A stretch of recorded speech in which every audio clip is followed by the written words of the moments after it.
السلام علیکم ورحمۃ اللہ وبرکاتہ۔ نحمدہ ونصلی علی رسولہ الکریم، اما بعد فاعوذ باللہ من الشیطان الرجیم، بسم اللہ الرحمن الرحیم۔ رب اشرح لی صدری ویسر لی امری واحلل عقدۃ من لسانی یفقہوا قولی، رب زدنی علما، اللہم فقہنا فی الدین، اللہم انی اسألک ایمانا لا یرتد ونعیما لا ینفد ومرافقۃ محمد صلی اللہ علیہ وسلم فی اعلیٰ جنت الخلد، آمین یا رب العالمین۔ تو انشاءاللہ آج ہم پہلے علوم القرآن میں سے وحی کی ضرورت اور حقیقت تھوڑی پڑھیں گے۔ پیج 77 پہ آ جائیں۔ وحی کی شرعی حقیقت بیان کرنے سے پہلے اس کے لغوی معنی سے آگاہی حاصل کرنا ضروری ہے، اس لیے کہ الفاظ کے لغوی معنوں سے واقفیت ان کے شرعی معنوں کے سمجھنے میں آسانی پیدا کرتی ہے۔ لفظ وحی کا مادہ واو ہا یا ہے۔ اس مادہ سے وحیٌ بنا ہے، جو مصدر اور اسم دونوں معنوں میں استعمال ہوتا ہے۔ مصدر کے معنی ہے پوشیدہ طور پر کوئی بات بتانا اور سمجھانا۔ آپ سمجھتے ہیں نا کہ مصدر کیا ہوتا ہے؟ مصدر ہوتا ہے کسی چیز کا سورس۔ تو اردو میں جب ترجمے میں اینڈ میں نہ آئے، بتانا، کرنا، ہونا، تو وہ مصدر ہوتا ہے، ٹھیک ہے۔ اور اس کے اسم کے معنی ہے، یعنی ایز اے ناؤن وحی کے معنی ہے وہ بات جو پوشیدہ طور پر بتائی اور سمجھائی گئی ہو۔ حافظ ابن حجر اور بدر الدین عینی رحمہم اللہ دونوں نے لکھا ہے، الوحی لغۃ الاعلام فی خفاء، وحی کے لغوی معنی ہیں پوشیدہ طور پر خبر دینا۔ لہٰذا لغوی معنوں کے اعتبار سے اچھی بات کی خبر دینے کو بھی وحی کہا جاتا ہے، اور بری بات کی خبر دینے کو بھی وحی کہا جاتا ہے۔ تو اس عام معنی کے اعتبار سے وحی کا لفظ اشارہ، کتابت، پیغام، الہام اور خفیہ کلام پر بھی ہوتا ہے، اس لیے کہ ان پانچوں ذرائع سے بات کو خفیہ طور پر پہنچایا اور سمجھایا جاتا ہے۔ اسی طرح علامہ جوہری اور ابن منظور افریقی، یہ جو نام ہے نا ابن منظور، یہ آپ کو یاد ہونا چاہیے۔ انہوں نے لکھا ہے وہ انسائکلوپیڈیا جس کو لسان العرب کا نام دیا گیا، یعنی انہوں نے خود جو وہ لکھا تو اس کا نام لسان العرب رکھا۔ اس کے بغیر آپ عربی زبان کا کوئی ریسورس، کوئی کام، کوئی لغت آپ کنسلٹ اگر کریں گے تو بات ادھوری رہے گی۔ وہ اتنا ایکسٹینسو کام ہے کہ وہ صرف ڈکشنری نہیں ہے، وہ عرب کلچر اور پوری عرب کی جو ایک ثقافت ہے اس کو بھی کور کرتی ہے۔ وہ کتاب کئی جلدوں میں ہے۔ وہ کہتے ہیں کہ وحی کے معنی ہے اشارہ کرنا، خط لکھنا، پیغام بھیجنا، دل میں کوئی بات ڈالنا، سرگوشی کرنا، اور ہر وہ بات جو دوسرے کی جانب پھینک دی گئی ہو۔ اسی طرح لفظ وحی کے معنی میں جلدی اور تیزی بھی آتے ہیں۔ ابن درید کہتے ہیں، ابن درید، جوہری اور افریقی تینوں نے لکھا ہے کہ الوحیہ الوحیہ، اس کے معنی ہے جلدی کرو جلدی کرو۔ اسی طرح موتن وحیٌ، موتن وحیٌ کے معنی ہے جلدی آنے والی موت۔ پھر اسی طرح سے اسی مادے سے لفظ باب افعال میں چلا جائے تو اس میں آتا ہے اوحا یوحی ایحاء، اور ایحاء کے معنی بھی وہی ہیں جو وحیٌ کے ہیں۔ ایحاء لغوی مفہوم کے اعتبار سے 6 معنوں میں استعمال ہوا ہے، جس کی تفصیل ہے۔ نمبر 1 الہام فطری، جیسا کہ سورۃ النحل آیا 68 میں آتا ہے، وَأَوْحَى رَبُّكَ إِلَى النَّحْلِ أَنِ اتَّخِذِي مِنَ الْجِبَالِ بُيُوتًا، اور وہی بھیجی ہے تیرے رب نے شہد کی مکھی کی طرف کہ تو پہاڑوں میں گھر بنا لے۔ ٹھیک ہے۔ امام رازی فرماتے ہیں کہ اس وحی سے مراد یہ ہے کہ اللہ سبحانہ و تعالیٰ نے ان مکھیوں کے اندر یہ عجیب کام کرنے کی صلاحیت رکھ دی ہے۔ نمبر 2 حکم تکوینی، یعنی کسی کام کے ہونے کا حکم، جیسا کہ سورہ الزلزال میں آتا ہے یومئذ تحدث اخبارہا بأن ربک اوحی لہا، اس دن زمین اپنی خبریں بیان کرے گی اس لیے کہ تیرے رب نے اسے حکم دیا ہوگا۔ پھر تیسرا معنی ہے الہام ربانی۔ اس کا مفہوم ہے کہ دل میں کسی نیک کام کرنے کا ارادہ پیدا کر دیا جائے، بغیر کسی محنت اور کوشش کے دل میں اچھی بات کا آ جانا، اور یہ سورۃ المائدہ آیت نمبر 111 میں اس معنی میں استعمال ہوا ہے وَإِذْ أَوْحَيْتُ إِلَى الْحَوَارِيِّينَ أَنْ آمِنُوا بِي وَبِرَسُولِي، اور جب وحی بھیجی تھی ہم نے حواریوں کی طرف کہ مجھ پر اور میرے رسول پر ایمان لے آؤ۔ چوتھا وحی الی الملائکہ، یہ وہ براہ راست حکم اور پیغام ہوتا ہے جو اللہ اپنے فرشتوں کو دیتا ہے۔ مثلاً اذ یوحی ربک الی الملائکۃ انی معکم فثبتوا الذین آمنوا، جب وحی بھیجی تیرے رب نے فرشتوں کو کہ میں تمہارے ساتھ ہوں، پس ثابت قدم رکھو ان لوگوں کو جو ایمان لائے ہیں۔ اور پانچواں معنی اشارہ کرنا، فزیکلی اشارہ کرنا، اشارے سے کوئی بات سمجھانا، چاہے ہاتھ کا ہو، آنکھ کا ہو، سر کا ہو۔ مثلاً فخرج علی قومہ من المحراب فاوحی الیہم ان سبحوا بکرۃ وعشیجا، سورہ مریم آیہ نمبر 11۔ بس زکریا علیہ السلام باہر آئے اپنی قوم کے پاس عبادت خانے سے اور وحی کی ان کی طرف، یعنی اشارہ کیا اپنی قوم کو کہ اللہ کی پاکی بیان کرو صبح اور شام۔ چھٹا ہے الہام شیطانی، ایحاء سے یہ 6 معنی آئے ہیں، یعنی اس سے مراد وہ وسوسے اور برے خیالات ہیں جو شیاطین لوگوں کے دلوں میں ڈالتے ہیں، خواہ وہ شیاطین الجن ہوں یا شیاطین الانس ہوں۔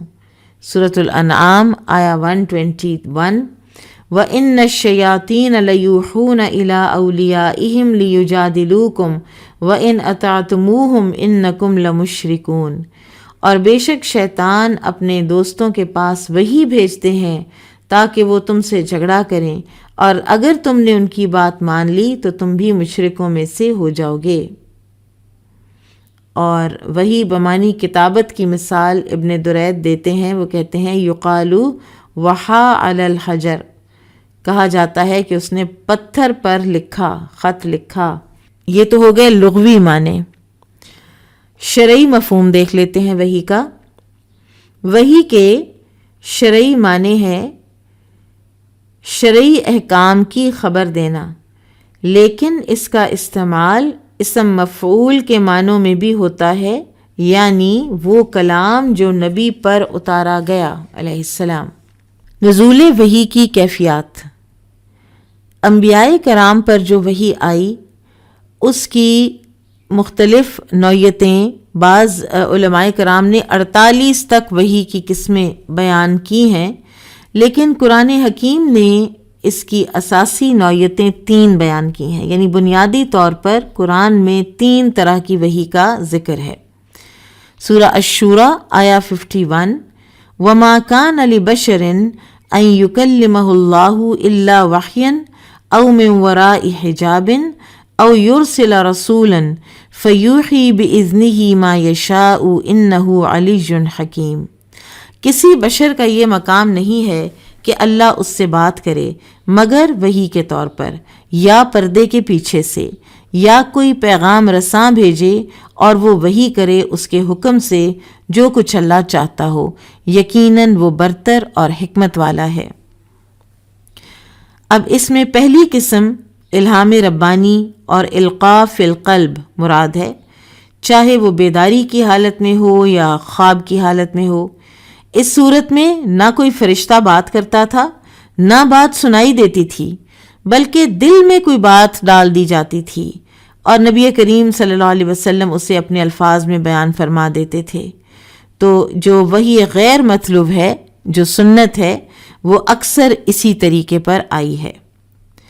دوسری قسم، اس میں بات تو سنائی دیتی تھی لیکن بات کرنے والا نظر نہیں آتا تھا، جیسا کہ موسیٰ علیہ السلام نے کوہ طور پر اللہ کا کلام تو سنا تھا مگر اللہ کو دیکھا نہیں تھا، یا جیسا کہ محمد رسول اللہ صلی اللہ علیہ وسلم نے شب معراج میں اللہ کا کلام سنا تھا مگر میجورٹی صحابہ کے نزدیک اللہ تعالیٰ کو دیکھا نہیں تھا۔ یہ بھی وحی غیر مطلوب کی قسم ہے۔ اور تیسری قسم فرشتے کا آ کر اللہ کا پیغام پہنچانا ہے۔ اس صورت میں فرشتہ بھی دکھائی دیتا تھا اور اس کی آواز بھی سنی جاتی تھی۔ اکثر اوقات میں تو فرشتہ انسانی شکل میں آتا، مگر 2 مرتبہ آپ نے جبرائیل علیہ السلام کو ان کی اصلی شکل میں بھی دیکھا تھا۔ وحی مطلوب یعنی قرآن کریم پورے کا پورا، یہ بات واضح ہونی چاہیے، پورے کا پورا قرآن اسی تیسری قسم میں نازل ہوا تھا، جیسا کہ اللہ تعالیٰ نے خود فرمایا ہے نزل بہ الروح الامین، یعنی قرآن کریم کو لے کر جبرائیل روح الامین آپ کے دل پر اترے تھے۔ پہلی 2 جو صورتیں ہیں وحی کی، یہ وحی غیر مطلوب کی، تو یہاں سے ہمیں پتہ چلتا ہے کہ سنت کو وحی نہ ماننے کا کوئی جواز ہمارے پاس باقی نہیں رہتا۔ پھر اللہ سبحانہ و تعالیٰ نے رسول اللہ صلی اللہ علیہ وسلم کے وحی کے مختلف جو مراتب ہیں، جو کیفیات ہیں، وہ بھی بہت سی پوری کر دیں۔ پہلا مرتبہ سچے خواب، جس سے وحی کا آغاز ہوا۔ آپ صلی اللہ علیہ وسلم جو خواب بھی دیکھتے وہ صبح کی روشنی کی طرح سامنے آ جاتی۔ دوسرا مرتبہ یہ تھا کہ فرشتہ آپ کے دل میں کوئی بات ڈال دیتا مگر آپ اسے دیکھتے نہیں تھے، جیسا کہ نبی کریم صلی اللہ علیہ وسلم نے فرمایا کہ بے شک جبرائیل نے میرے دل میں یہ بات ڈالی ہے کہ کوئی شخص اس وقت تک مر نہیں سکتا جب تک کہ اپنا رزق پورا نہ کر لے، پس تم اللہ سے ڈرو اور حلال ذریعے سے رزق کی تلاش کرو۔ رزق ملنے کی تاخیر تمہیں اس پر آمادہ نہ کرے کہ تم اللہ کی نافرمانی کے ذریعے رزق طلب کرو، اس لیے کہ جو کچھ اللہ کے پاس ہے آخرت میں وہ اس کی اطاعت ہی سے مل سکتا ہے۔ تیسرا مرتبہ یہ ہے کہ فرشتہ انسان کی شکل اختیار کر لے اور آ کر آپ سے گفتگو کرے، اور دہیہ قلبی جو ہیں ان کی شکل میں فرشتے جبرائیل علیہ السلام عموماً تشریف لائے ہیں۔ ایسی صورت میں صحابہ نے بھی دیکھا ہے ان کو، ام سلمہ رضی اللہ عنہ نے دیکھا ہے، سیدہ عائشہ رضی اللہ عنہ نے بھی دیکھا ہے۔ چوتھا مرتبہ گھنٹی بجنے کی آواز کی طرح کی آواز سننا تھا اور یہ آپ پر سخت بھاری ہوتا تھا۔ پانچواں مرتبہ یہ تھا کہ آپ فرشتے کو اس کی اصلی شکل میں دیکھ لیتے اور اسی حالت میں فرشتہ وہ وحی پہنچا دیتا جو اللہ پہنچانا چاہتے تھے۔ اور چھٹا مرتبہ وہ وحی ہے جو شب معراج میں ہوئی تھی جبکہ آپ آسمانوں کے اوپر تھے، نماز کی فرضیت وغیرہ کے بارے میں۔ اور ساتواں مرتبہ یہ ہے کہ فرشتے کے توسط کے بغیر اللہ تعالیٰ اپنے نبی سے کلام کرے، جیسا کہ موسیٰ علیہ السلام سے کوہ طور پر کلام کیا۔ حدیث پر آتے ہیں۔ بسم اللہ الرحمن الرحیم۔ کان جبریل یعرض القرآن علی النبی صلی اللہ علیہ وسلم۔ جبریل علیہ السلام نبی صلی اللہ علیہ وسلم سے قرآن مجید کا دور کیا کرتے تھے۔ وقال مسروق عن عائشة رضی اللہ عنہا عن فاطمة علیہ السلام اسر الی النبی صلی اللہ علیہ وسلم ان جبریل كان يعارضني بالقرآن كل سنة وإنه عارضني العام مرتين ولا أراه إلا حضر أجلي۔ مسروق نے عائشہ رضی اللہ عنہا سے بیان کیا، وہ فاطمہ رضی اللہ عنہا سے روایت کرتی ہیں کہ نبی صلی اللہ علیہ وسلم نے ان سے رازداری کے طور پر فرمایا، جبرائیل علیہ السلام مجھ سے ہر سال قرآن کریم کا دور کرتے تھے، اس سال انہوں نے مجھ سے 2 مرتبہ دور کیا ہے، میرا خیال ہے کہ میری موت کا وقت قریب آ چکا ہے۔ یہ رسول اللہ صلی اللہ علیہ وسلم کی اپنی بصیرت تھی کہ آپ نے 2 مرتبہ جو جبرائیل علیہ السلام تشریف لائے ہیں، تو اس بات کو اس طرح سے آپ صلی اللہ علیہ وسلم نے انٹرپریٹ کیا ہے۔ اب اس کا یہ معنی ہم نہیں لے سکتے کہ کوئی بھی انسان اپنی عمر کے آخر میں جب انٹر ہوتا ہے تو وہ زیادہ نیک کام کرنے لگے تو اس کا یہ مطلب ہوتا ہے کہ اس سال اس کی ڈیتھ ہو جائے گی. یہ نبی صلی اللہ علیہ وسلم کے ساتھ ایک خاص معاملہ تھا جو اللہ سبحانہ و تعالیٰ نے کیا. پھر اسی طرح سے یہ جو دور ہے یہ رسول اللہ صلی اللہ علیہ وسلم کے تثبیت قلب کے لیے، یعنی آپ کے دل کی مضبوطی کے لیے بھی کروایا جاتا تھا، آپ کے حفظ کی دہرائی کے لیے بھی، اور آپ کے اطمینان قلب کے لیے بھی جبرائیل علیہ السلام تشریف لاتے اور آپ صلی اللہ علیہ وسلم کے ساتھ یہ دور ہوا کرتا تھا. اور اس میں یہ نہیں کہ ساری ساری رات یہی ہوتا رہتا تھا. سال بھر میں جو قرآن نازل ہوا ہوتا اسے رمضان کی تمام راتوں میں تقسیم کیا جاتا، پھر رات کے کچھ حصے میں یہ دور ہوتا تھا. اور رسول اللہ صلی اللہ علیہ وسلم اپنی دیگر مصروفیات بھی جاری رکھتے تھے. رات کو تہجد پڑھنا، اہل خانہ کے حقوق اور دیگر لوازمات پورے کرنا، کچھ رات آرام اور سکون کے لیے وقف کرنا. تو بہرحال امام بخاری رحمہ اللہ کا مقصد یہ بیان کرنا ہے کہ رسول اللہ صلی اللہ علیہ وسلم کا قرآن کریم کے ساتھ خصوصی لگاؤ تھا. آپ اس کی حفاظت و نگہداشت کے لیے خصوصی اہتمام فرمایا کرتے تھے. اب یہاں پر کچھ چیزیں ہم اور دیکھ لیتے ہیں کہ یہاں فاطمہ علیہ السلام لکھا ہے.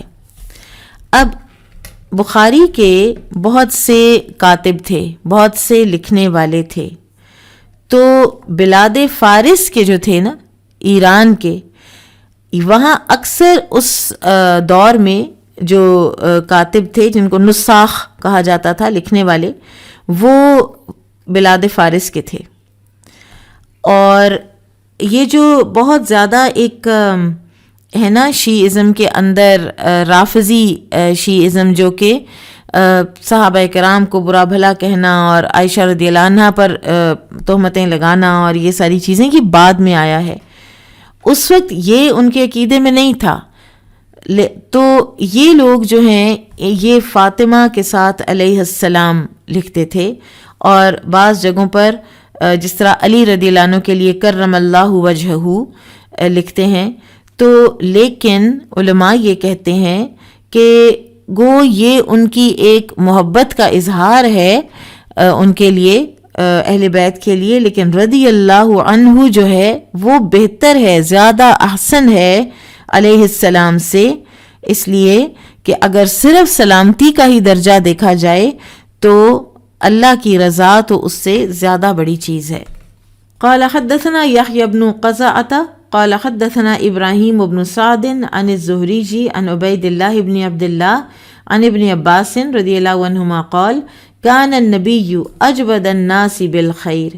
ابن عباس رضی اللہ عنہما سے روایت ہے، وہ کہتے ہیں کہ نبی صلی اللہ علیہ وسلم صدقہ و خیرات کرنے میں تمام لوگوں سے زیادہ سخی تھے، یعنی جنرلی بھی عام دنوں میں بھی آپ سب سے زیادہ سخی تھے.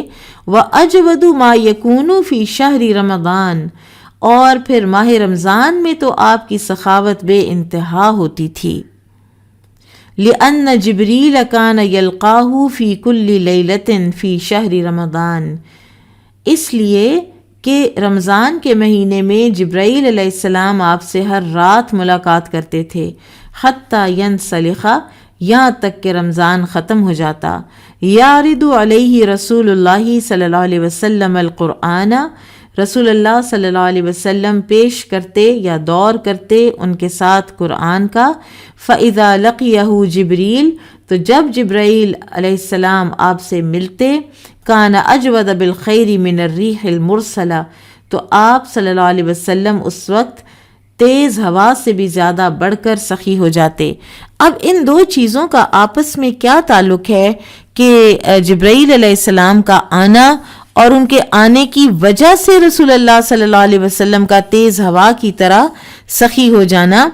تو اس سے علماء نے یہ کہا ہے کہ پتہ چلتا ہے کہ ایک اچھی اور نیک صحبت کے اثرات انسان کے اوپر کس طرح ہوتے ہیں.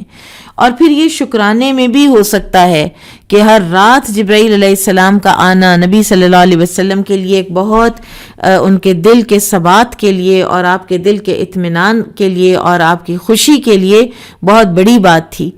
تو ہمیں نبی صلی اللہ علیہ وسلم کی سنت میں قرآن حکیم کا دور یا قرآن کو پڑھنا، رمضان میں اس کو بڑھا دینا، اس کا پڑھنا یہ بھی کرنا چاہیے، اور صدقہ و خیرات کی بھی کثرت کرنی چاہیے. یعنی جو آپ کا ایک عام دنوں کا صدقہ چل رہا ہوتا ہے، کوئی آپ نے ڈیلی کا لگایا ہوا ہے یا آپ نے کوئی منتھلی کا لگایا ہوا ہے یا آپ کوئی کچھ بھی آپ کرتے ہیں، اس سے کچھ بڑھا دیں. رمضان میں جتنی کسی کی توفیق ہو اس کو زیادہ کر دینا چاہیے رمضان کا اپنا صدقہ. قال حدثنا خالد بن يزيد قال حدثنا ابو بكر عن ابي حسين عن ذكوان عن ابي هريرة قال كان يعرض على النبي القرآن كل عام مرة. ابو ہریرہ رضی اللہ عنہ سے روایت ہے کہ انہوں نے فرمایا کہ وہ یعنی جبرائیل علیہ السلام ہر سال ایک مرتبہ نبی صلی اللہ علیہ وسلم سے قرآن مجید کا دور کیا کرتے تھے. فعرض علیہ مرتين في العام الذي قبض فيه، تو جس سال میں آپ صلی اللہ علیہ وسلم کی روح قبض کی گئی تو اس سال 2 مرتبہ دور کروایا جبرائیل علیہ السلام نے نبی صلی اللہ علیہ وسلم کو. وَكَانَ يَعْتَكِفُ فِي كُلِّ عَامٍ 10، اور یہ کہ آپ صلی اللہ علیہ وسلم ہر سال 10 دن کا اعتکاف کیا کرتے تھے. فَاعْتَكَفَ 20 فِي الْعَامِ الَّذِي قُبِضَ فِيهِ، لیکن جس سال آپ کی وفات ہوئی اس سال آپ نے 20 دن کا اعتکاف فرمایا.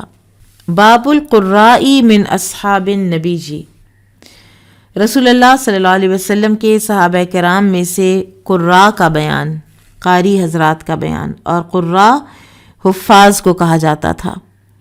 قال حدثنا حفص بن عمر قال حدثنا شعبة عن عمرو عن ابراہیم عن مسروق ذكر عبد الله بن عمرو عبد الله بن مسعود فقال لا ازال احبه سمعت النبی صلی اللہ علیہ وسلم یقول. مسروق سے روایت ہے کہ عبداللہ بن عمر نے عبداللہ بن مسعود رضی اللہ عنہما کا ذکر کرتے ہوئے کہا، اس وقت سے ان کی محبت میرے دل میں گھر کر گئی ہے جب سے میں نے نبی صلی اللہ علیہ وسلم کو یہ فرماتے ہوئے سنا ہے، خذ القرآن من 4، قرآن مجید 4 حضرات سے حاصل کرو، من عبداللہ ابن مسعود و سالم و معاذ و ابی بن کعب، عبداللہ بن مسعود، سالم، معاذ اور ابی بن کعب سے. ان میں عبداللہ بن مسعود اور سالم جو ہیں، سالم مولا حذیفہ ہیں یہ رضی اللہ عنہم، یہ مہاجرین ہیں، اور معاذ بن جبل اور ابی بن کعب رضی اللہ عنہم انصار میں سے ہیں. اور یہ حضرات قرآن مجید کے ماہر اور حفظ و ادا میں بڑا خصوصی شغف رکھا کرتے تھے. اگرچہ دیگر صحابہ کرام بھی قرآن کے حفاظ تھے، مگر ان 4 حضرات کو سب سے زیادہ قرآن کریم یاد تھا. بعض ہوتے ہیں نا جن کا حفظ زیادہ پکا ہوتا ہے، تو یہ ان میں سے تھے. قال حدثنا عمر بن حفص قال حدثنا ابی قال حدثنا الاعمش قال حدثنا شقیق بن سلمة قال خطبنا عبد الله بن مسعود فقال والله لقد اخذت من في رسول الله صلی اللہ علیہ وسلم. ابن مسعود رضی اللہ عنہ کہتے ہیں، اللہ کی قسم میں نے لیا ہے رسول اللہ صلی اللہ علیہ وسلم کے دہنے مبارک سے، یعنی منہ سے، فی منہ یعنی خود آپ کی زبان مبارک سے، 70 سورتاً 70 سے کچھ اوپر صورتیں. واللہ لقد علم اصحاب رسول اللہ صلی اللہ علیہ وسلم، اللہ کی قسم رسول اللہ صلی اللہ علیہ وسلم کے صحابہ کرام کو یہ بات اچھی طرح پتہ ہے، انی من اعلمہم بکتاب اللہ، میں ان میں سب سے زیادہ اللہ کی کتاب کا جاننے والا ہوں. وما انا بخیرہم، سبحان اللہ، اور ساتھ ہی فرماتے ہیں حالانکہ میں ان سے بہتر نہیں ہوں لیکن یہ مجھے زیادہ آتی ہے. قال شقیق فجلست فی الحلق اسمع ما یقولون، تو شقیق جو راوی ہیں وہ کہتے ہیں کہ میں لوگوں کے مجمع میں بیٹھا کرتا، ان کے حلقوں میں بیٹھا کرتا اور یہ سننے کے لیے کہ لوگ کیا کہتے ہیں اس بات کے بارے میں. فما سمعت رادا یقول غیر ذلک، تو میں نے کسی سے اس بات کی تردید نہیں سنی. عبداللہ بن مسعود جیسے صحابی سے یہ بہت بعید از قیاس ہے کہ وہ کوئی فخر یا تکبر یا غرور میں آ کر یہ بات کریں. انہوں نے یہ وضاحت فرمائی ہے ساتھ ساتھ کہ میں صحابہ سے افضل نہیں ہوں. اور یہ فرماتے ہیں کہ انہوں نے رسول اللہ صلی اللہ علیہ وسلم کی زبان مبارک سے ڈائریکٹ 70+ صورتیں لی ہیں، اور قرآن کتنا ہے؟ 114 صورتیں، باقی صورتیں انہوں نے مختلف صحابہ سے لی ہیں۔ اب یہ جو بات ہے یہ کوفہ میں کہی انہوں نے، اور اس کے بارے میں یہ بات بھی آتی ہے کہ عبداللہ بن مسعود کو اپنا مصحف جو ہے وہ بہت، ایک تو پھر اٹیچمنٹ بھی ہو جاتی ہے نا، اور ان کو مصحف عثمانی کے بعد بھی انہوں نے اس کو جلایا نہیں تھا۔ تو بہرحال اللہ سبحانہ وتعالیٰ نے جو ایکسیپٹنس دی وہ مصحف عثمانی ہی کو دی۔ قال حدثنا محمد بن كثير قال اخبرنا سفيان عن الاعمش عن ابراہیم عن علقمة قال كنا بحمص، علقمہ کہتے ہیں کہ ہم حمص میں تھے، فقرأ ابن مسعود سورة یوسف، تو ابن مسعود نے سورہ یوسف پڑھی، فقال رجل، تو ایک آدمی نے کہا، ما هكذا انزلت، یہ اس طرح سے نازل نہیں ہوئی تھی، فقال، تو ابن مسعود رضی اللہ عنہ نے فرمایا، قرأت علی رسول اللہ صلی اللہ علیہ وسلم فقال احسنت، اس کو میں نے پڑھا تھا رسول اللہ صلی اللہ علیہ وسلم کے سامنے، تو آپ نے فرمایا تھا تم نے اچھا پڑھا، تو نے بہت اچھا پڑھا ہے۔ ووجد منہ ریح الخمر، پھر ابن مسعود نے دیکھا کہ اس آدمی کے، وہ جو اعتراض کر رہا تھا، اس کے منہ سے شراب کی بو آ رہی ہے، فقالا، تو انہوں نے اس سے کہا، اتجمع ان تکذب بکتاب اللہ وتشرب الخمر، تو فرمایا کہ تو 2 گناہ ایک ساتھ کرتا ہے، ایک اللہ کی کتاب کو جھٹلاتا ہے اور دوسرے شراب نوشی کرتا ہے۔ فضربہ الحد، پھر انہوں نے اس پر حد لگائی۔ اب یہ شخص جو تھا نا نشے میں، اس پر فضربہ الحد، تو ظاہر میں تو ایسے لگ رہا ہے کہ عبداللہ بن مسعود رضی اللہ عنہ نے حد لگائی، تو لیکن بات یہ ہے کہ علماء کہتے ہیں کہ انہوں نے حکمران کو بتایا اور حکمران نے پھر حد لگائی، کیونکہ ہر عام انسان جیسے میرے اور آپ جیسا، ہم قانون کو ہاتھ میں نہیں لے سکتے کہ خود سے ہم حد لگائیں۔ قال حدثنا عمر بن حفص قال حدثنا ابي قال حدثنا الاعمش قال حدثنا مسلم عن مسروق قال قال عبد الله رضي الله عنه والله الذي لا اله غيره ما انزلت سورة من كتاب الله الا انا اعلم اين انزلت ولا انزلت آية من كتاب الله الا انا اعلم في من انزلت۔ مسروق سے روایت ہے، وہ کہتے ہیں کہ عبداللہ بن مسعود رضی اللہ عنہ نے فرمایا، اس اللہ کی قسم جس کے سوا کوئی معبود برحق نہیں، اللہ کی کتاب کی کوئی صورت نازل نہیں ہوئی مگر میں جانتا ہوں کہ کہاں نازل ہوئی، اور اللہ کی کتاب میں کوئی آیت نہیں مگر میں جانتا ہوں کہ وہ کس کے مطابق نازل ہوئی۔ اور پھر وہ کہتے ہیں، وَلَوْ أَعْلَمُ أَحَدًا أَعْلَمَ مِنِّي بِكِتَابِ اللَّهِ تَبْلُغُهُ الْإِبِلُ لَرَكِبْتُ إِلَيْهِ، اگر مجھے خبر ہو جائے کہ کوئی شخص مجھ سے زیادہ کتاب اللہ کا جاننے والا ہے اور اونٹ مجھے اس کے پاس پہنچا سکے تو میں اس کی طرف ضرور سفر کروں۔ اس حدیث سے یہ پتہ چلتا ہے کہ ضرورت کے وقت بقدر حاجت انسان اپنی تعریف خود کر سکتا ہے کہ یہ جس چیز کا علم مجھے ہے یہ آپ کو نہیں ہے، تو میں نے یہ پڑھا ہوا ہے، میں نے یہ کتاب پڑھی ہوئی ہے، اس لیے مجھے بہتر علم ہے، تو مجھے بات کرنے دیں، مجھے بتانے دیں، ٹھیک ہے، اگر کوئی ضرورت پیش آئے تو، ورنہ ہر وقت اپنا جو اہل علم ہونے کا ویٹ تھرو اراؤنڈ نہیں کرتے رہنا چاہیے، لیکن بعض جگہیں ہوتی ہیں کہ جہاں آپ کو کچھ نہ کچھ بتانا پڑ جاتا ہے۔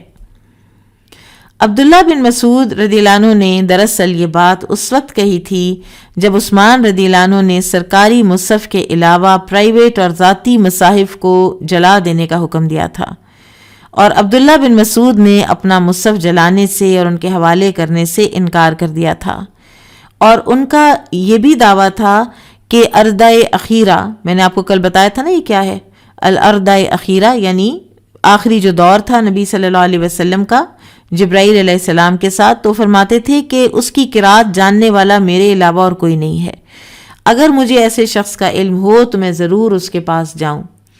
امام بخاری نے ان کی قرآنی مہارت ثابت کرنے کے لیے حدیث یہاں پر بیان کی ہے بہرحال، اور الارض الاخیرہ جو ہے اس میں زید بن ثابت کا بھی بہت کردار ہے، اس میں لکھنے کا، اس وقت ساتھ ہونے کا، اور اسی لیے عثمان رضی اللہ تعالیٰ عنہ نے، اور ویسے بھی عبداللہ بن مسعود کوفہ میں تھے تو عثمان رضی اللہ عنہ نے یہاں پر جو لوگ موجود ہیں انہی کی کمیٹی بنائی تھی۔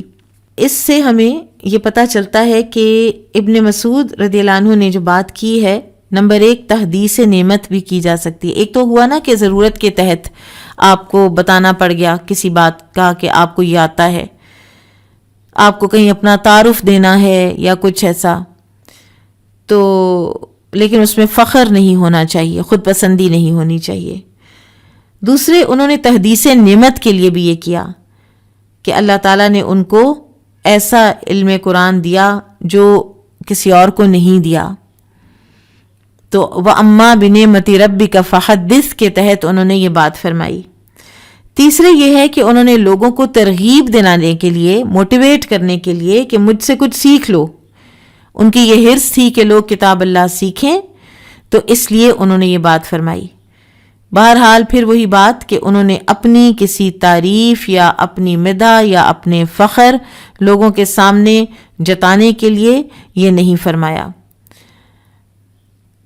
اور یہ طریقہ رہا ہے اہل علم میں کہ وہ اپنی تصنیف کی تعریف کرتے ہیں، اور اس لیے کرتے ہیں کہ تاکہ لوگ اس سے نفع اٹھا سکیں۔ اگر کسی کی نیت میں فخر و غرور نہ ہو تو اس کے عمل میں فخر و غرور نہیں ہوتا۔ اور پھر اسی حدیث سے ہمیں یہ بھی پتہ چلتا ہے جو انہوں نے فرمایا کہ اگر اونٹ مجھے پہنچا دیتا اس شخص کی جگہ پر جس کا مجھے پتہ چلتا کہ وہ کہیں بھی ہے اور مجھ سے زیادہ قرآن جانتا ہے تو میں اس کے پاس پہنچتا، تو اس میں ہمیں جواز ملتا ہے طلب علم کے لیے سفر کا۔ اور اسلاف لگاتار ساری زندگی وہ ہمیشہ رہے کرتے سفر طلب علم کے لیے، اور اس میں حدیث بھی ہے من سلک طریقا یلتمس فیہ علما سہل اللہ لہ بہ طریقا الی الجنہ، کہ جو کوئی ایسا راستہ چلا، اس نے وہ پاتھ ٹریڈ کیا کہ جس میں وہ علم کی تلاش میں نکلتا ہے تو اللہ تعالیٰ اس کے لیے جنت کا راستہ آسان کر دے گا۔ اور اس میں شامل ہے آپ اپنے شہر میں کسی سڑک پہ کہیں جا رہے ہیں یا اپنے شہر سے باہر جا رہے ہیں، اور یہ معنوی بھی ہو سکتا ہے کہ آپ کتابیں پڑھتے ہیں، آپ علم کی کتابت کرتے ہیں، علم کی نشر و اشاعت کرتے ہیں، پڑھتے اور پڑھاتے ہیں، یہ سارا اس کے اندر آ جاتا ہے۔ تو اللہ تعالیٰ آپ پہ اور مجھ پہ، ہم سب پہ اپنا یہ وعدہ پورا فرما دے نبی صلی اللہ علیہ وسلم کی زبان سے ہوا بشرطے کہ ہماری نیتیں خالص ہوں، کہ ہم اللہ تعالیٰ کی رضا کی خاطر اور جنت کے حصول کی خاطر علم سے محبت کریں، تو ہمارے لیے بھی جنت کا راستہ آسان ہو جائے، آمین۔ اگلی حدیث دیکھتے ہیں۔ قال حدثنا حفص بن عمر قال حدثنا حمام قال حدثنا قتادة قال سألت انس بن مالک رضی اللہ عنہ من جمع القرآن على عہد النبی جی۔ قتادہ سے روایت ہے کہ انہوں نے کہا کہ میں نے انس رضی اللہ عنہ سے پوچھا کہ نبی صلی اللہ علیہ وسلم کے دور مبارک میں قرآن کریم کو کن کن حضرات نے جمع کیا تھا؟ قال، انہوں نے کہا اربعۃ، 4 نے، کلہم من الانصار، چاروں انصار میں سے تھے، ابی بن کعب و معاذ بن جبل و زید بن ثابت و ابو زید۔ تو انہوں نے کہا کہ وہ 4 تھے، ابی بن کعب، معاذ بن جبل، زید بن ثابت اور ابو زید۔ تابعہ الفضل عن حسین بن واقد عن ثمامۃ عن انس۔ اب انس رضی اللہ عنہ نے بیسکلی اپنی معلومات کے اعتبار سے کہا ہے، کیونکہ ان 4 کے علاوہ دیگر بے شمار صحابہ کرام تھے جنہوں نے بقدر توفیق الہی قرآن جمع کیا تھا۔ یہ بھی ممکن ہے کہ انس رضی اللہ عنہ کا مقصد انصار میں سے قرآن مجید جمع کرنے والے بتانا ہو کہ وہ صرف 4 تھے، اور یہ بھی ہو سکتا ہے کہ انس رضی اللہ عنہ کی مراد پورے قرآن مجید سے ہو، یعنی سارا قرآن صرف ان 4 حضرات نے جمع کیا تھا۔ ابن حجر لکھتے ہیں کہ اوس اور خزرج کا مقابلہ ہوا، اور جب قبیلہ اوس نے اپنے 4 باکمال لوگ ذکر کیے تو قبیلہ خزرج نے بھی اپنے 4 حفاظ قرآن کو پیش کیا، جن کا ذکر اس حدیث میں ہوا ہے۔ اب یہاں پر ایک بات سمجھنے کی ہے، اور وہ یہ ہے کہ یہاں جمع کرنے سے کیا مراد ہے؟ کیا جمع کرنے سے مراد یہ ہے کہ انہوں نے اس کی کتابت کر رکھی تھی اور لکھ رکھا تھا؟ تو یہ ایسا نہیں ہے. یہ سب کے پاس پورا قرآن کتابت میں نہیں تھا. کسی کے پاس کوئی صورتیں تھیں، کسی کے پاس کوئی آیات تھیں. شیخ عثیمین رحمہ اللہ فرماتے ہیں کہ یہ بہت بعید از قیاس ہے کہ ان حضرات نے پورے کا پورا قرآن لکھ رکھا تھا، کیونکہ رسول اللہ صلی اللہ علیہ وسلم کے عہد مبارک میں تو متفرق جگہوں پر یہ کتابت ہوتی تھی. یہاں مراد ہے حفظ قرآن. اور انس رضی اللہ تعالیٰ عنہ نے اپنی معلومات کے مطابق یا کسی کانٹیکسٹ میں یہ بات فرمائی ہے، ورنہ تو بہت سے حفاظ تھے. سیدہ عائشہ کے بارے میں بھی آتا ہے، خلفائے راشدین بھی حفاظ تھے، پھر اسی طرح اور بھی بہت سے صحابہ کرام تھے جنہوں نے قرآن حفظ کر رکھا تھا نبی صلی اللہ علیہ وسلم کے دور مبارک میں. قال حدثنا معل بن اسد قال حدثنا عبد الله بن المثنى قال حدثني ثابت البناني وثمامة عن انس قال مات النبي صلى الله عليه وسلم ولم يجمع القرآن غير 4. یہاں بھی انس رضی اللہ عنہ سے روایت ہے، وہ فرماتے ہیں کہ نبی صلی اللہ علیہ وسلم نے وفات پائی تو صرف 4 صحابہ کرام قرآن کے حافظ تھے: ابو الدرداء و معاذ بن جبل و زید بن ثابت و ابو زید. ابو الدرداء، معاذ بن جبل، زید بن ثابت اور ابو زید. قال ونحن ورثناه، اور وہ کہتے ہیں کہ ہم ابو زید کے وارث بنے کیونکہ ان کی اپنی اولاد نہیں تھی اور انس رضی اللہ عنہ ان کے بھتیجے تھے. ابو زید جو ہیں یہ ان کے چچا ہیں انس رضی اللہ عنہ کے. اب یہاں پر اب یہ بیان کیا گیا ہے کہ رسول اللہ صلی اللہ علیہ وسلم کی وفات کے وقت صرف 4 حافظ قرآن تھے. اور دوسرے اس روایت میں ابی بن کعب رضی اللہ عنہ کے بجائے ابو درداء رضی اللہ عنہ کا ذکر ہے. بہرحال رسول اللہ صلی اللہ علیہ وسلم کی وفات کے وقت متعدد صحابہ کرام حفاظ تھے. خود انصار کے متعلق یہ واضح پتہ چلتا ہے کہ عبادہ بن صامت، ابو ایوب انصاری رضی اللہ عنہما یہ بھی حافظ قرآن تھے. مہاجرین میں بہت سے حافظ قرآن تھے جن میں ابو بکر رضی اللہ عنہ سر فہرست ہیں. رسول اللہ صلی اللہ علیہ وسلم نے انہیں منصب امامت پر سرفراز فرمایا اور امامت کے لیے قرآن کا زیادہ پڑھا ہوا ہونا ضروری ہے. قال حدثنا صدقة بن الفضل قال اخبرنا يحيى عن سفيان عن حبيب بن ابي ثابت عن سعيد بن جبير عن ابن عباس قال قال عمر ابي اقرؤونا وَإِنَّا لَنَدَعُ مِنْ لَحْنِ أُبَيٍّ. ابن عباس رضی اللہ عنہما سے روایت ہے، انہوں نے کہا کہ عمر رضی اللہ عنہ نے فرمایا ابی بن کعب ہم میں سب سے بڑے قاری ہیں اور بے شک ہم ضرور چھوڑ دیں گے کہ جہاں ابی غلطی کرتے ہیں، چاہے وہ کتنے بڑے قاری ہیں لیکن اگر وہ غلطی کریں گے تو پھر ہم ان کی غلطی کو چھوڑ دیں گے.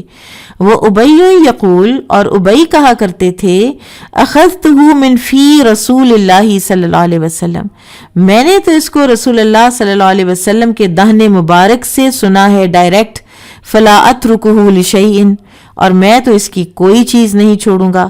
قال اللہ تعالی، اللہ سبحانہ وتعالی نے حالانکہ خود فرمایا ہے ما ننسخ من آیت او ننسها نأتی بخیر منہا او مثلہا، ہم جو بھی آیت منسوخ کرتے ہیں یا اسے بھلاتے ہیں اس سے بہتر یا اس جیسی اور لے آتے ہیں. اب ابی بن کعب رضی اللہ عنہ قرآن مجید کے بہت بڑے قاری اور بہترین عالم تھے، لیکن وہ اپنے مصحف پر بہت زیادہ اعتماد کرتے تھے. جب انہیں بتایا جاتا کہ فلاں آیت کی تلاوت منسوخ ہو چکی ہے تو وہ رجوع نہیں کرتے تھے اور وہ فرماتے تھے کہ یہ رسول اللہ صلی اللہ علیہ وسلم کے دہن مبارک سے میں نے سنا ہے تو میں تو اس کو اسی طرح پڑھوں گا. تو عمر رضی اللہ عنہ آیت قرآن سے ہی استدلال کر کے تو فرماتے تھے کہ وہ بہت بڑے قاری ہیں لیکن جہاں وہ غلطی کریں گے تو اس کو ہم چھوڑ دیں گے. اور ابی رضی اللہ عنہ کی قرات میں جو آیات منسوخ التلاوہ ہیں ہم انہیں تسلیم نہیں کریں گے، ہم انہیں چھوڑ دیں گے. اب میں نے آپ کو کل بھی بتایا تھا کہ جو مصحف ابو بکر رضی اللہ عنہ کے دور میں لکھا گیا تھا اس میں منسوخ آیات بھی لکھی ہوئی تھیں. اب یہ جو چھوٹے چھوٹے صحابہ کے اختلافات ہیں نا، جیسے ابی بن کعب، عبداللہ بن مسعود، اب یہ انسان تھے رضی اللہ عنہما اور ان کی ایک اپنی سٹینڈنگ تھی اسلام میں اور قرآن میں نبی صلی اللہ علیہ وسلم نے عبداللہ بن مسعود سے بھی قرآن سنا ہے، ابی بن کعب سے بھی سنا ہے، تو ظاہر ہے کہ ان حضرات کی ایک سٹینڈنگ تھی. لیکن ایسے میں جو کام اللہ سبحانہ وتعالیٰ نے حضرت عثمان سے لیا ہے اور اس کی پھر ہمیں اس کی ہمیں امپورٹنس پتہ چلتی ہے کہ اختلاف تو پھر صحابہ کے اندر ہی ہو جانا تھا. اگر ایک آفیشیل مصحف نہ بنایا جاتا، آپ حذیفہ بن یمان رضی اللہ عنہ کی ویژن دیکھیے اور پھر عثمان رضی اللہ عنہ کی دیکھیے کہ انہوں نے وہ کام کر ڈالا، اور یہ کوئی آسان کام نہیں ہوگا کہ صحابہ کرام کو کہنا کہ اپنے باقی کے مصاحف جو ہیں وہ آپ جلا دیں یا ان کو نل اینڈ وائڈ کریں. تو یہ 2 صحابہ نہیں کر سکے نل اینڈ وائڈ، لیکن بہرحال یہ صحابہ کرام ہیں اور اللہ سبحانہ وتعالیٰ نے عثمان رضی اللہ عنہ کے مصحف کو ہی دے دی زیادہ پذیرائی، اور پوری دنیا میں کہیں بھی آج کوئی اور مصحف رائج نہیں ہے سوائے مصحف عثمانی کے. بابو فضلی فاتحۃ الکتاب. اب یہاں سے کچھ سورتوں کے فضائل کا بیان شروع ہوتا ہے. قال حدثنا علی بن عبد اللہ قال حدثنا یحیی بن سعید قال اخبرنا شعبۃ قال حدثني خبیب بن عبد الرحمن عن حفص بن عاصم عن ابی سعید بن المعلی قال كنت اصلی فدعانی النبی صلی اللہ علیہ وسلم فلم اجبہ. ابو سعید بن معلی رضی اللہ عنہ سے روایت ہے، وہ کہتے ہیں کہ میں نماز میں مشغول تھا کہ مجھے نبی صلی اللہ علیہ وسلم نے بلایا، تو اس لیے میں نے آپ کو کوئی جواب نہ دیا. قال، پھر وہ کہتے ہیں قلت یا رسول اللہ انی کنت اصلی، وہ کہتے ہیں میں نے کہا یعنی سلام پھیرنے کے بعد کہ یا رسول اللہ میں نماز پڑھ رہا تھا. قال، تو آپ نے فرمایا الم یقل اللہ، کیا اللہ تعالیٰ نے یہ نہیں فرمایا استجیبوا للہ وللرسول اذا دعاکم، کہ جب تمہیں اللہ اور اس کا رسول بلائے تو فوراً حاضر ہو جاؤ.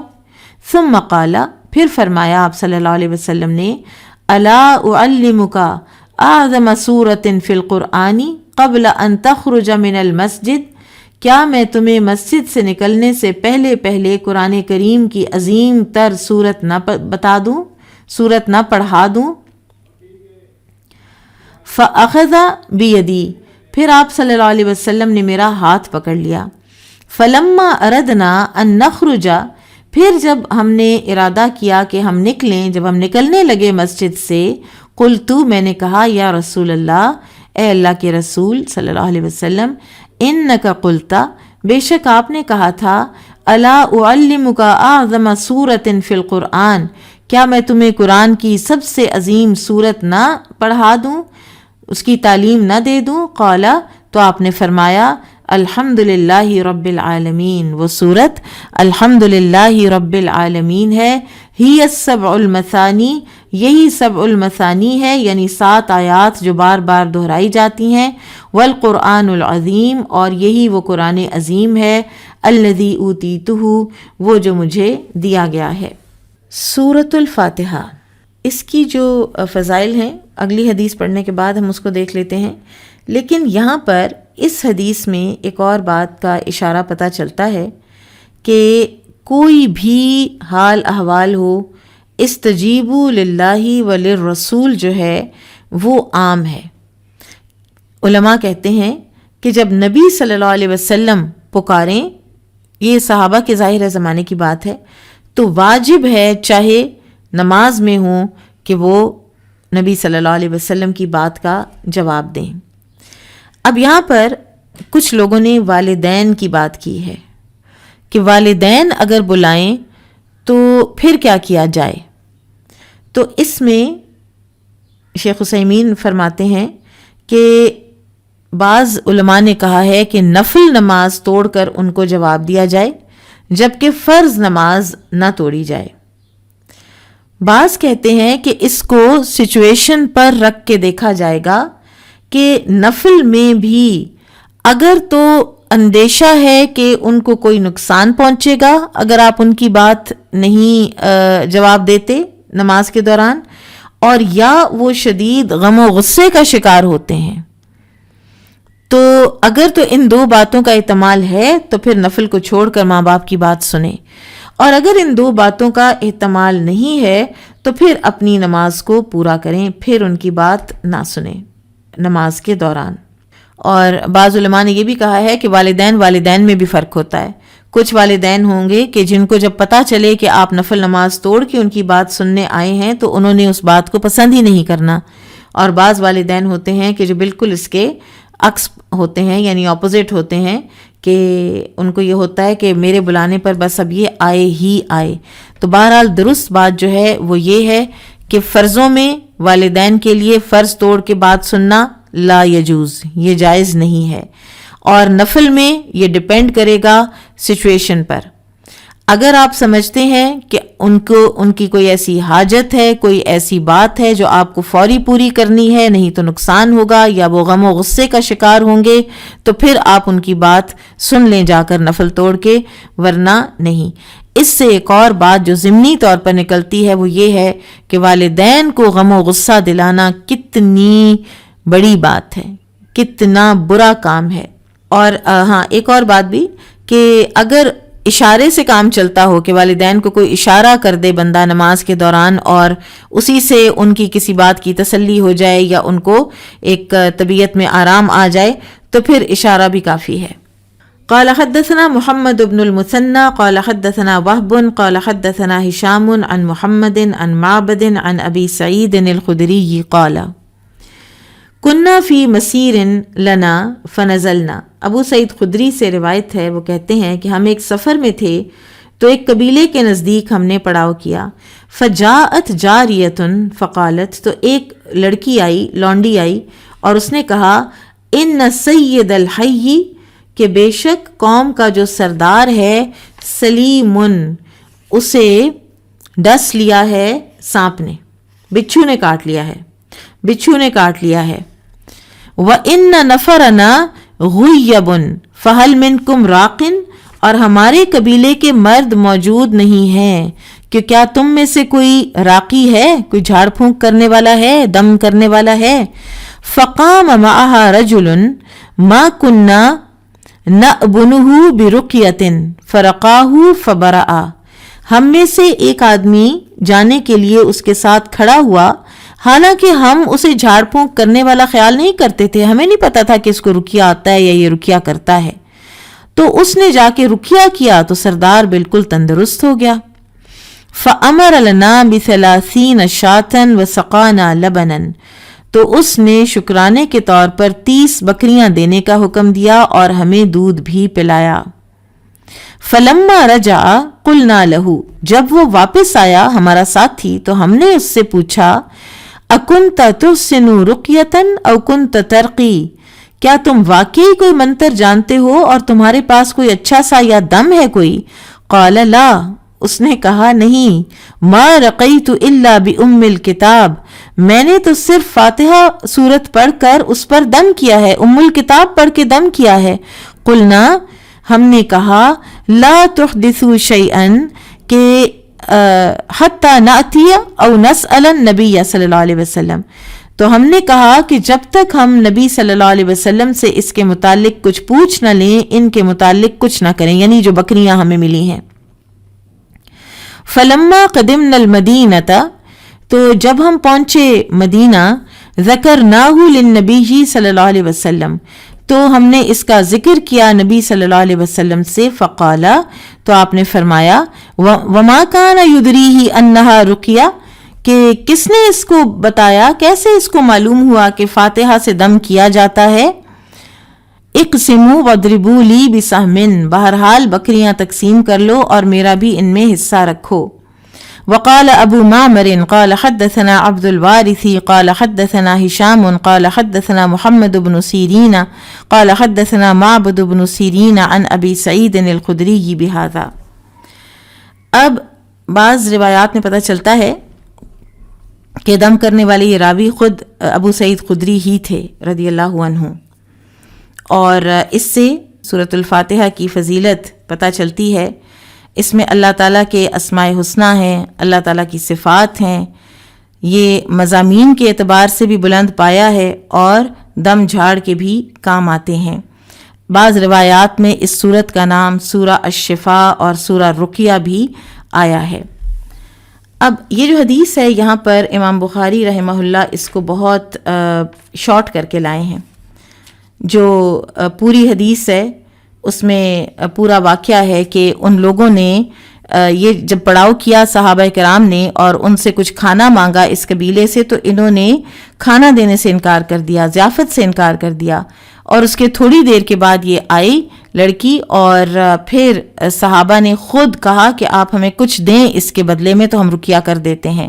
تو پھر وہ رقیہ کیا تو وہ آدمی جو ہے وہ سید القوم جو ہے وہ ایسے ٹھیک ہوا کہ جیسے کوئی رسیوں سے چھڑا دیا جاتا ہے، جیسے کوئی اونٹ کی رسی جو ہے وہ چھوڑ دی جاتی ہے، یعنی وہ بالکل ایسے آزاد ہو گیا، صحت مند ہو گیا جب اس کے اوپر انہوں نے رقیہ کیا۔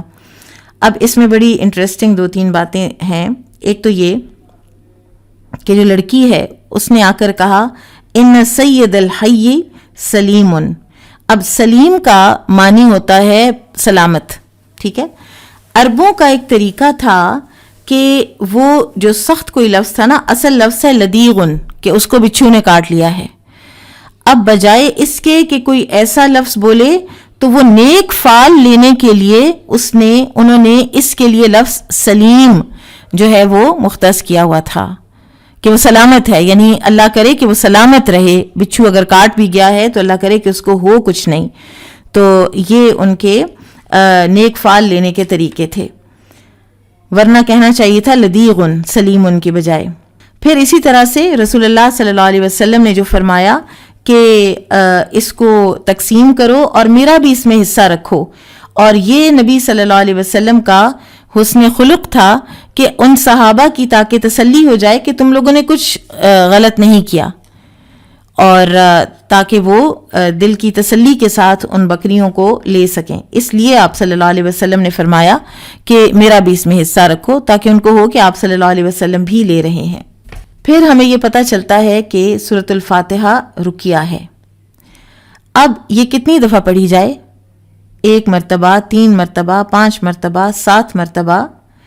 تو اس میں بعض علماء نے 7 کا عدد کا ذکر کیا ہے، اور اس لیے کہ اس کی آیات بھی 7 ہیں کہ مریض پر 7 مرتبہ پڑھی جائے۔ بہرحال یہ کوئی ہارڈ اینڈ فاسٹ رول نہیں ہے۔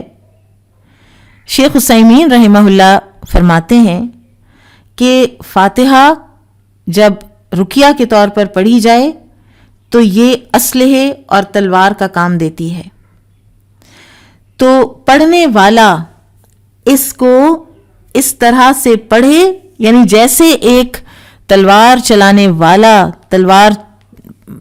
تلوار کی جو تیزی ہے وہ ڈپینڈ کرتی ہے نا کہ تلوار چلانے والا کیسا ہے، تو اسی طرح سے رقیہ کرنے والا جو ہے وہ اس اپنی قوت کے ساتھ اور جذبے کے ساتھ، جذبات کے ساتھ سورۃ الفاتحہ پڑھے کہ جس سے مریض کا مرض جو ہے وہ ختم ہو جائے، اس کے اثرات اس طرح مرتب ہوں۔ اور دوسری بات وہ یہ کرتے ہیں، وہ کہتے ہیں کہ جتنا مریض کو ایمان ہوگا کہ یہ سورہ شفا ہے، اتنی ہی اس کو رقیہ سے اس کو شفا ملے گی۔ مریض کا بھی بیچ میں ایمان اور رقیہ کرنے والے راقی کا بھی ایمان اور جذبہ، وہ اس رقیہ کے اندر ایفیکٹ ڈالتے ہیں، اثر ڈالتے ہیں۔ پھر یہ ہے کہ رقیہ کے حوالے سے تھوڑی بات کر لیتے ہیں کہ اگر کوئی مریض ہے تو آپ اگر رقیہ کرتے ہیں تو یہ اسپریچول ہیلنگ آپ کو ضرور آفر کر دینی چاہیے کہ لاؤ میں تمہیں رقیہ کر دوں۔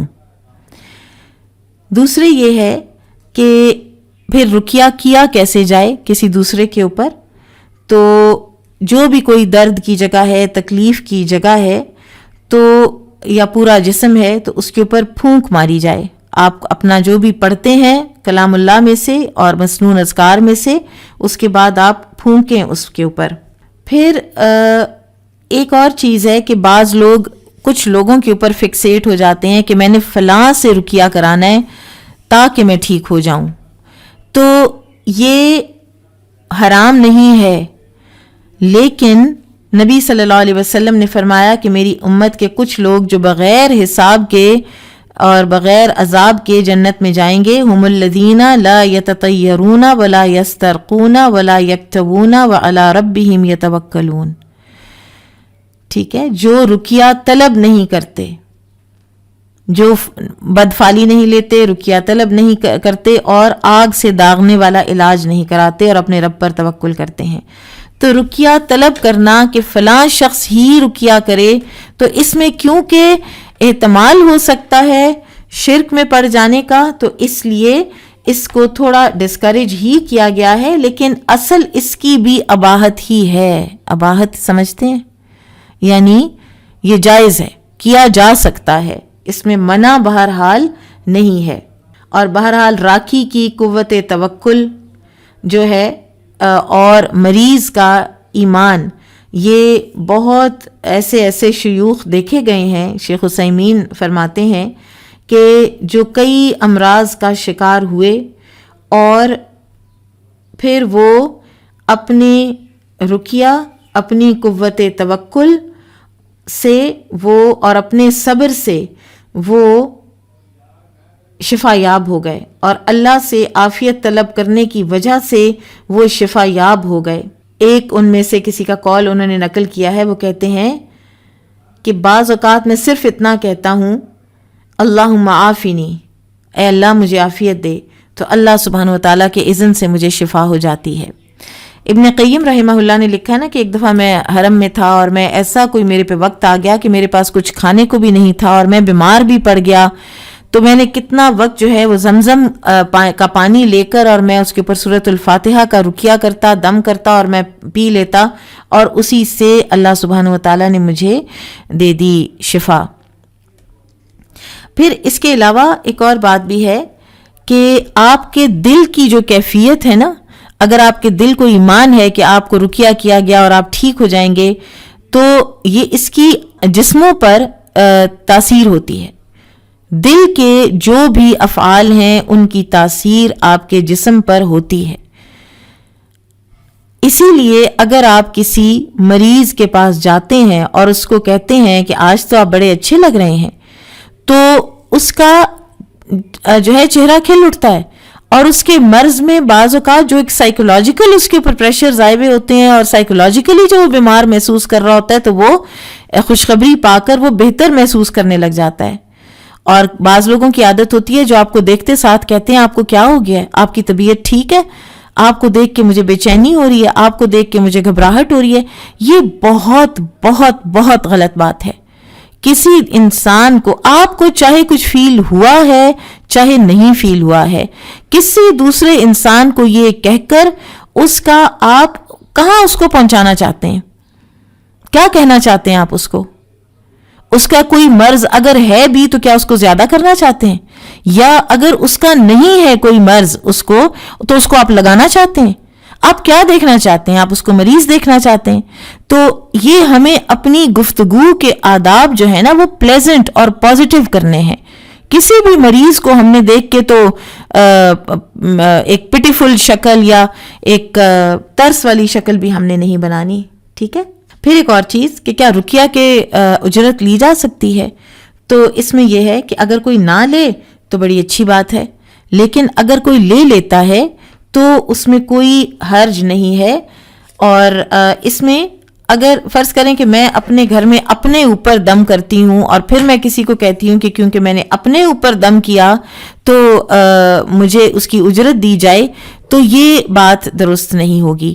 لیکن جو متعدی چیزیں ہیں جن کا فائدہ دوسرے کو پہنچتا ہے، ٹھیک ہے، متعدی ہوتا ہے کہ جس میں دوسرے پر بھی ایفیکٹ ہو رہا ہو، تو جو متعدی ہے چیز، چاہے وہ تعلیم القرآن ہے چاہے وہ رقیہ ہے، تو اس کی آپ اجرت لے سکتے ہیں. بارک اللہ فیکم. آج ہم اتنا ہی پڑھیں گے. سبحانک اللہم و بحمدک، اشہد ان لا الہ الا انت، استغفرک و اتوب الیک. السلام علیکم و رحمۃ اللہ وبرکاتہ.